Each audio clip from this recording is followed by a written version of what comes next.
Shalom, Akim. This is Shatoya here at GMS, prophesizing the return of the Most High, Yahweh, and his son, Yahweh Shai. The title of this lesson is The Sabbath Day. But before we start, I'd like to give all praise and honor to Yahweh Bahasham, Yahweh Shai, Bahasham, Rakakadash, Barakatha.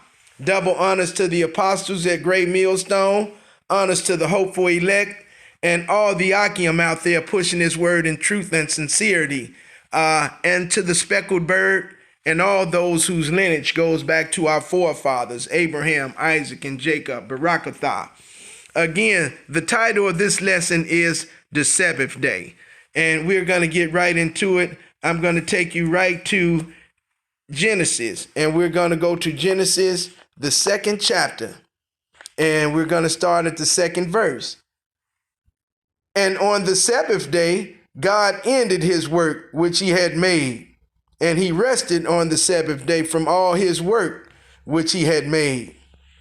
And God blessed the Sabbath day and sanctified it, because that in it he had rested from all his work which God created and made. Okay, that's God resting on the Sabbath day from all his work he had did. He blessed the Sabbath day and he sanctified it. Sanctified, that's from the Hebrew word kadash. It means holy, to consecrate, or to set aside, to set apart. So that's what he did to the seventh day. Okay, we're going to take you right now, right into Exodus. We're going to go right into Exodus, and we're going to go into Exodus 20. Okay, we're going to go into Exodus 20. Okay. We're going to go into Exodus 20. Okay, and we're going to take you to Exodus 20, and we're going to go to Exodus 20 and 8.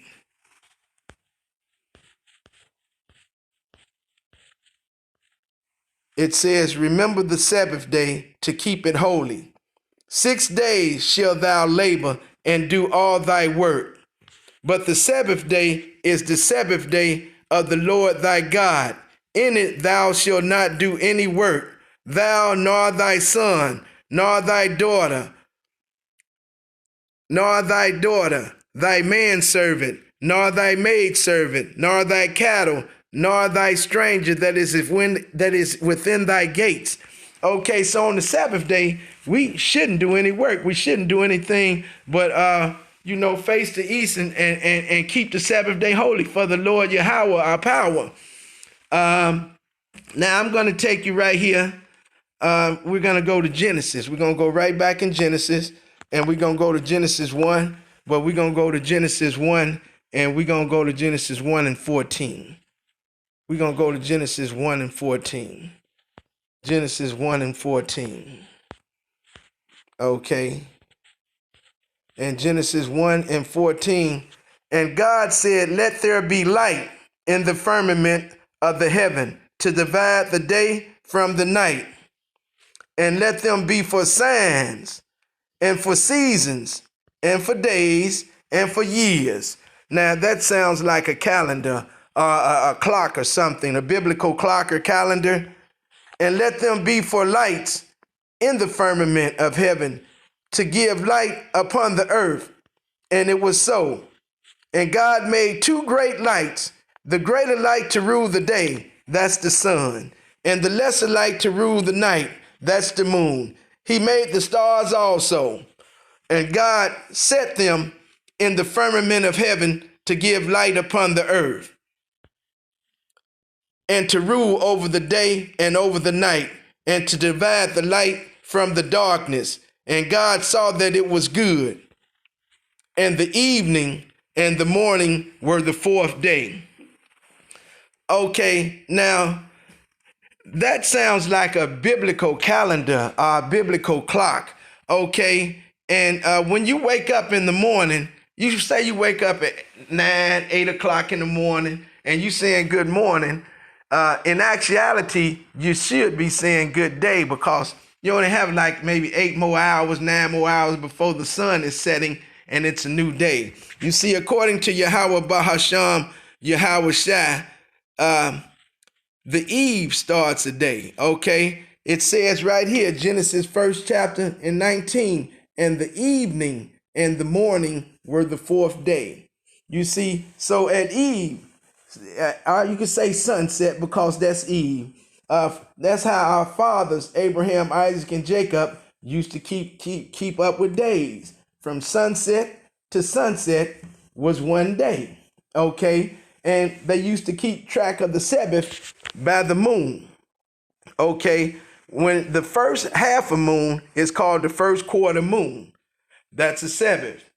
The moon rotates counterclockwise, and then it comes to a full moon. That's a full moon Sabbeth.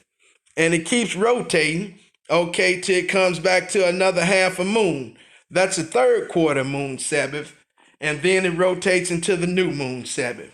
So our forefathers, Abraham, Isaac, and Jacob, went under a lunar calendar or a lunar cycle. And now we're under a Gregorian calendar, solar cycle. You see, if you want to keep the Sabbath day according to the laws, statutes, and commandments of Yahweh Bahasham, Yahweh Shai, you need to know the correct way to do it. And you got a lot of these old stiff-necked, sinning, scoffing, two-third ass jakes out here running around. They misleading the people. They lying to you. They listening to Esau Edom, man, and this is a wicked, demonic, evil Edomite. He trying to change the time. He trying to change the law. He just wicked as hell, man. I'm going to read this here. I got this information off the internet. I'm going to read it. I hope it's edifying, and then I'm going to give you a couple of powerful scriptures and close the lesson out. This is off of the studentroom.co.uk. www.studentroom.co.uk. The history of the calendar. Walk in the light. The fixed 7-day week was not widely used until it was introduced into the Julian calendar in the 4th century by the Emperor Constantine through accidents of history, the Gregorian. That's that Roman Greco shit. And keep in mind, this is after Israel had been conquered.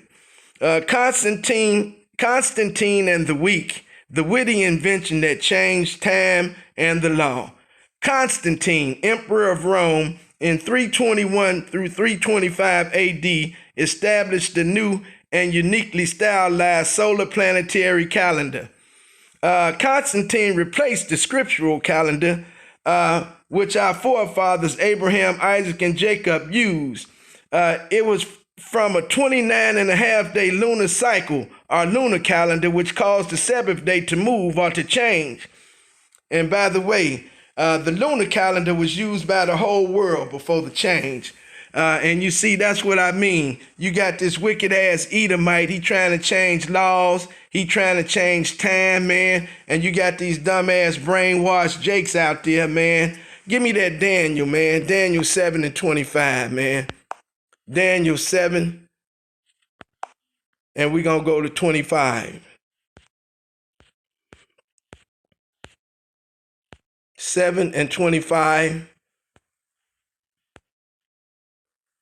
And he shall speak great words against the Most High, and shall wear out the saints of the Most High, and think to change times and laws, and they shall be given into his hand until a time and times and the dividing of time. You see, that's these wicked ass heathens and these two-third ass jakes out here. They spreading wicked shit against the Most High.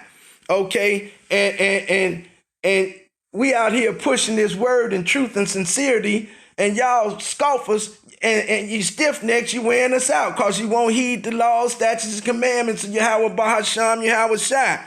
And to close that out there, he's saying, and change times and laws, and they shall be given in his hand. That's the earth was given into the hands of the wicked, and it's going to be in his hands until his time. his time, long as it's time for him to rule until his time is up.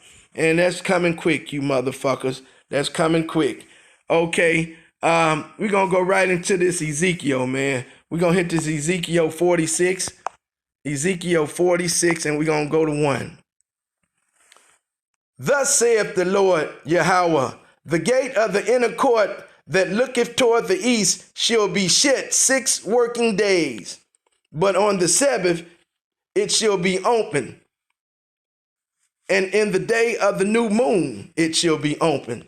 So that's how our ancestors, our forefathers, kept track of the Sabbath day through the moon. Okay, give me Samuel. I need Samuel. What Samuel do I need? First, I need First Samuel. First Samuel, and I need 20. First Samuel 20. Okay, and I need First Samuel 20 and 5. And David said unto Jonathan, behold, tomorrow is the new moon, and I should not fail to sit with the king at meat, that's at supper. But let me go, that I may hide myself in the field until the 3rd day at eve. Eve, that's at sunset. Again, that's how our fathers, Abraham, Isaac, and Jacob, and our ancestors kept track of days. Sunset to sunset was a day, and they kept track of the Sabbath by the moon. Okay, Chronicles. We're going to go to First Chronicles. Okay, we're going to go to First Chronicles. First Chronicles, and we're going to go to First Chronicles 23. 23 and 31. First Chronicles 23 and 31. And to offer all burnt sacrifices unto the Lord in the Sabbaths, in the new moons, and on the set feasts, by the number according to the order commanded unto them continually before the Lord. Okay, and we do this every Sabbath. First quarter Sabbath, full moon Sabbath, third moon Sabbath, and new moon Sabbath also. And it's continually before the Lord. And it's always on Sabbath. That's how we kept up with the Sabbath through the moon. Okay, one more thing. I'll hit you with Exodus real quick. Exodus, and we're going to hit Exodus 35, and we'll pick it up at 3. Ye shall kindle no fire throughout your habitations upon the Sabbath day. So you ain't supposed to kindle a fire. That means you ain't supposed to cut on the stove. You ain't supposed to make a fire. You want to fry a hamburger. You got to do everything. You can't kindle a fire on the Sabbath day. That's pretty much all I have on the Sabbath day. I just like to say our fathers, Abraham, Isaac, and Jacob, they went under a lunar cycle or a lunar calendar. We under a solar calendar or Gregorian. And for all you scoffing ass Jakes and all you wicked ass Edomites, every Saturday is not the Sabbath, okay? Exodus 20 and 8 says, remember the Sabbath and keep it holy. If every Saturday was the Sabbath, you wouldn't have nothing to remember now, would you? Well, that's pretty much all I got on the Sabbath day. I like to say Yahweh, Bahasham, Yahweh Shai, Bahasham, Rakakadash, Barakatha, Ababa Bo, Shalom.